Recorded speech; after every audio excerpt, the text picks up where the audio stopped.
Hi friends, welcome to சமையலை சுவாசம். இன்றைக்கி சூப்பரான டேஸ்டான ஒரு தக்காளி சட்னி ரெசிபி தான். இந்த தக்காளி சட்னி இருந்தால் 10 தோசை கூட சூப்பராக சாப்பிடுவாங்க. அவ்வளோ டேஸ்ட்டாக இருக்கும். வாங்க எப்படி பண்ணலான்னு பார்க்கலாம். ஃபஸ்ட்டு ஸ்டவ்வில் ஒரு கடாய் ஹீட் பண்ணிவிட்டு அதில் 2 ஸ்பூன் அளவுக்கு ஆயில் ஆட் பண்ணிக்கோங்க. ஆயில் ஹீட் ஆனவுடனே அதில் 2 ஸ்பூன் அளவுக்கு உளுந்தம்பருப்பு ஆட் பண்ணியிருக்கேன். உளுந்தம்பருப்பு லைட்டாக பொரியட்டும்.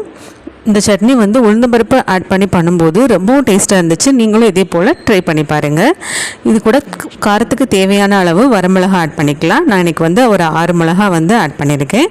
இதில் 2 பல் பூண்டு, ஒரு சின்ன துண்டு இஞ்சி ஆட் பண்ணிக்கோங்க.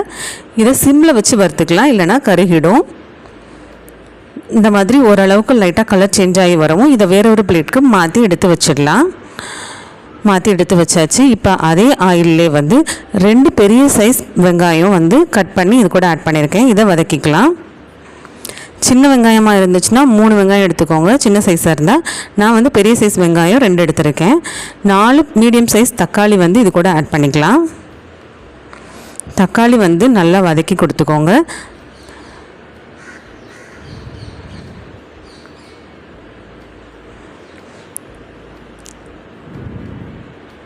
தக்காளி வெங்காயம் ஓரளவு வதங்கி வரவும் இதில் சின்ன துண்டு அளவுக்கு புளி ஆட் பண்ணிக்கலாம்.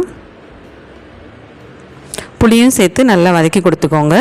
இது கூட ஒரு கைப்பிடி அளவு மல்லி ஆட் பண்ணிக்கோங்க. ஒரு கைப்பிடி அளவு மல்லி இலை ஆட் பண்ணிக்கலாம். புதினா இருந்தால் கூட ஆட் பண்ணிக்கோங்க, டேஸ்ட்டாக இருக்கும்.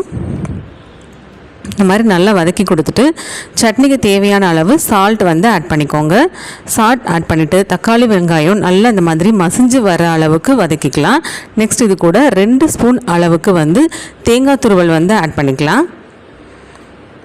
தேங்காய் கடைசியாக தக்காளியெல்லாம் நல்லா வதங்கினதுக்கப்புறம் இந்த மாதிரி துருவி ஆட் பண்ணிக்கோங்க. ஆட் பண்ணிவிட்டு ஸ்டவ் ஆஃப் பண்ணிடலாம். ரொம்ப நேரம் வதக்க வேண்டாம். நம்ம ஆல்ரெடி வதக்கி வச்சுருந்த வத்தல், உளுந்து எல்லாமே இது கூட சேர்த்துட்டு மிக்ஸ் பண்ணி வச்சுக்கோங்க. இது நல்லா ஆறி வரட்டும். இதை ஆறி வரவும் நம்ம இது ஒரு மிக்சர் ஜாரில் போட்டு தண்ணி ஊற்றி அரைச்சி எடுத்துக்கலாம். நான் இப்போ நல்லா ஆறவும் ஒரு மிக்சர் ஜாருக்கு மாற்றி எடுத்துட்டேன். இப்போ இதை அரைச்சி எடுத்துக்கலாம். பாருங்கள், இந்த அளவுக்கு நல்லா அரைச்சி எடுத்துக்கோங்க. இந்த சட்னி இட்லி தோசைக்கு ரொம்பவுமே டேஸ்டியாக இருக்கும்.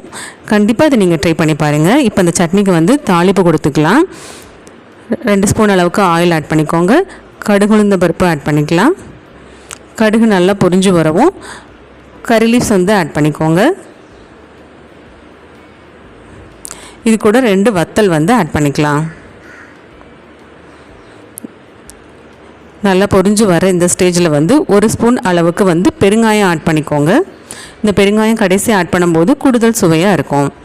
இப்போ நம்ம அரைச்சி வச்சுருந்த தக்காளி சட்னியையும் இந்த தாளிப்பு கூட ஆட் பண்ணிக்கலாம். ஜாரில் கொஞ்சமாக வாட்டர் சேர்த்துக்கோங்க. ஒரு 1/2 டம்ளர் அளவுக்கு வாட்டர் சேர்த்துட்டு நல்லா மிக்ஸ் பண்ணிவிட்டு நம்ம தக்காளி சட்னியோட ஆட் பண்ணிக்கலாம்.